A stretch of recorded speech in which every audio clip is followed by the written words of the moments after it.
उम्मुल मोमिनीन हजरत खदीजातुल कुबरा रदी अल्लाह ताला अन्हा की विलादत 555 ईस्वी में हुई। आपके वालिद का नाम खुवैलिद इब्न असद और वालिदा का नाम फातिमा बिन जायदा था। आपके वालिद बनु कुरैश से ताल्लुक रखते थे। आपने बचपन से ही कभी बुत परस्ती नहीं की। 575 ईस्वी में आपकी वालिदा का इंतकाल हुआ। आपका पहला निकाह अबू हाला मालिक बिन नबाश अल तमीमी के साथ हुआ, जिससे आपको 2 बेटे हुए, हाला और हिंद। इसके बाद दूसरा निकाह अतीक बिन आइस बिन अब्दुल्लाह अल मखजूमी से हुआ, जिससे आपको 2 औलादें हुई, एक बेटा अब्दुल्ला और एक बेटी हिंद।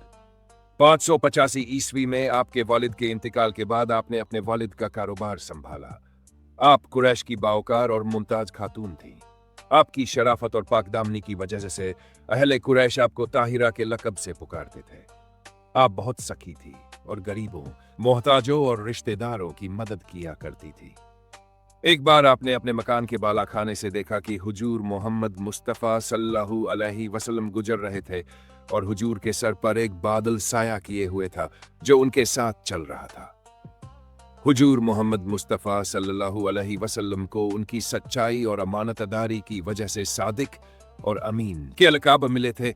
आपने हुजूर सल्लल्लाहु अलैहि वसल्लम को अपनी बकरियों की निगरानी के लिए रखा। आपने देखा कि बकरियों में बरकत होने लगी और वे ज्यादा दूध देने लगी। फिर हजरत खदीजानत के लिए शाम की तरफ एक काफिला भेजा और हुजूर सल्लल्लाहु अलैहि वसल्लम को उस काफिले का जिम्मेदार और मुख्तार बनाकर भेजा। आपने अपने खादिम मैसरा को हुजूर के साथ रहने के लिए कहा। जब काफिला मक्का वापस आया तो मैसरा ने आपको दौरे सफर की कुछ खास बातें बताई। उसने बताया कि सफर के दौरान हुजूर के ऊपर एक बादल साया करता था जो हर वक्त उनके साथ रहता था, और एक मकाम पर एक गिरजे के पादरी ने मैसरा को बुलाकर पूछा, उस दरख्त के नीचे जो शख्स बैठा है वह कौन है? मैसरा ने बताया, वह हमारे साथी मोहम्मद इब्न अब्दुल्ला है, मगर आप उनके बारे में क्यों पूछ रहे हैं? तो उसने कहा, इस दरख्त के नीचे हजरत ईसा अलैहिस्सलाम बैठा करते थे। उनके बाद आज तक कोई शख्स इस दरख्त के नीचे नहीं बैठा है। आज तवील अरसे के बाद इस शख्स को मैंने इस दरख्त के नीचे बैठा हुआ देखा है। मुमकिन है कि ये नबी हो। नेस्तूरा ने हुजूर सल्लल्लाहु अलैहि वसल्लम की ताजीम व तकरीम की। फिर एक मकाम पर एक दरख्त के नीचे काफिले ने वकूफ किया, मगर वहां पानी न होने की वजह से काफिले को परेशानी हुई। मैसरा ने हुजूर सल्लल्लाहु अलैहि वसल्लम से अर्ज किया। हुजूर ने दुआ की तो गैब से आवाज आई कि थोड़ा दूर चाहा खोदो। हुजूर ने वैसा ही किया तो पानी निकला जो साफ और मीठा था। फिर आगे सफर में रास्ते में कई बीमार ऊंट पड़े हुए मिले जिनके बदन में कीड़े पड़ गए थे। हुजूर को रहम आया और आपने अपना दस्ते मुबारक उन पर फेरा तो वे सही और तंदुरुस्त हो गए। फिर मुल्क शाम पहुंचकर तिजारत का माल बेचकर बहुत मुनाफा हासिल किया और वहां से माल खरीद कर मक्का वापस पहुंचे और मुनाफा तिजारत हजरत खदीजा को दिया। ये सब बातें सुनकर हजरत खदीजा बहुत खुश हुई। हजरत खदीजा रजी अल्लाहु अन्हा बहुत नेक और पारसा औरत थी। आपके हुस्न जमाल, अक्ल कमाल और मालदारी की वजह से कुरैश के बड़े बड़े सरदार आपसे निकाह करना चाहते थे, मगर आपने इनकार कर दिया। एक बार आपने ख्वाब में देखा कि आसमान से सूरज नीचे उतर कर आया है और आपका घर रोशन हो गया है। आपने ये ख्वाब अपने चचाजाद भाई वर्का बिन नवफल को बताया तो उन्होंने कहा, यह बहुत अच्छा ख्वाब है और यह इस बात की निशानी है कि एक ऐसा शख्स तुम्हारी जिंदगी में आने वाला है जिसकी नूर से तुम्हारी जिंदगी रोशन होगी। इसके बाद आपने हुजूर सल्लल्लाहु अलैहि वसल्लम की फूफी सफिया, जो आपके भाई अव्वाम बिन खुवैलिद की बीवी थी, से हुजूर सल्लल्लाहु अलैहि वसल्लम के हुस्न अखलाक और किरदार के बारे में मजीद मालूमात हासिल की। फिर आपने अपनी सहेली नफीसा बिनते उमिया के साथ हुजूर सल्लम को निकाह का पैगाम भेजा।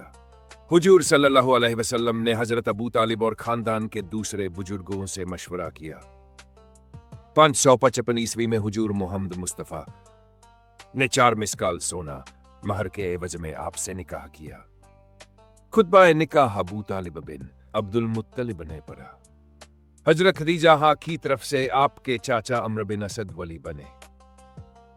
इस निकाह के मौके पर हुजूर सल्लल्लाहु अलैहि वसल्लम की तरफ से आपके चाचा हजरत हमजा अब्बास और अबू तालिब, आपके दोस्त हजरत हलीमा सादिया और हजरत खदीजा रजी अल्लाहु अन्हा की तरफ से आपके चाचा अम्र बिन असद, आपके भाई अम्र बिन खुवैलिद, वर्का बिन नवफल, भतीजे हकीम बिन हिजाम और चंद औरतें शामिल हुई। उस वक्त आपकी उम्र 40 साल और हुजूर सल्लल्लाहु अलैहि वसल्लम की उम्र 25 साल थी। आप हुजूर मोहम्मद मुस्तफ़ा सल्लल्लाहु अलैहि वसल्लम की पहली जौजाए मोहतरमा हैं। हुजूर सल्लल्लाहु अलैहि वसल्लम आपसे बहुत मोहब्बत करते थे। आपकी हयात में हुजूर सल्लल्लाहु अलैहि वसल्लम ने किसी दूसरी औरत से निकाह नहीं किया। आपने अपनी तमाम मिल्कियत हुजूर सल्लल्लाहु अलैहि वसल्लम को दे दी और उनकी मर्जी के मुताबिक माल को खैरात करते रही। एक मर्तबा हजरत हलीमा सादिया रजी अल्लाहु अन्हा मक्का शरीफ तशरीफ लाई और हुजूर सल्लल्लाहु अलैहि वसल्लम की बारगाह में हाजिर होकर कैतसाली और मवेशियों के हलाक होने की शिकायत की। हुजूर सल्लल्लाहु अलैहि वसल्लम ने हजरत खदीजा रजी अल्लाहु अन्हा को ये बात बताई तो आपने हजरत हलीमा सादिया को 40 बकरियां और एक ऊंट बतौर हदिया पेश किए। आपके बारे में हुजूर रसूल अल्लाह सल्लल्लाहु अलैहि वसल्लम ने फरमाया है, जिस तरह अपने ज़माने की बेहतरीन औरत मरियम है और अपने ज़माने की बेहतरीन औरत खदीजा है। आपके 2 साहबजादे और 4 साहबजादियाँ थी। साहबजादे कासिम, अब्दुल्ला, साहबजादियाँ रुकिया, उम्मे कुलसूम, फातिमा जहरा। हुजूर सल्लल्लाहु अलैहि वसल्लम से निकाह के बाद आपके बेटे हिंद बिन अबी हाला और बेटी हिंद बिनते अतीक भी आपके साथ हुजूर सल्लल्लाहु अलैहि वसल्लम के घर में रहे। हजरत हिंद बिन अबी हाला रज़ियल्लाहु ताला अन्हु मशहूर सहाबी रसूल में से है।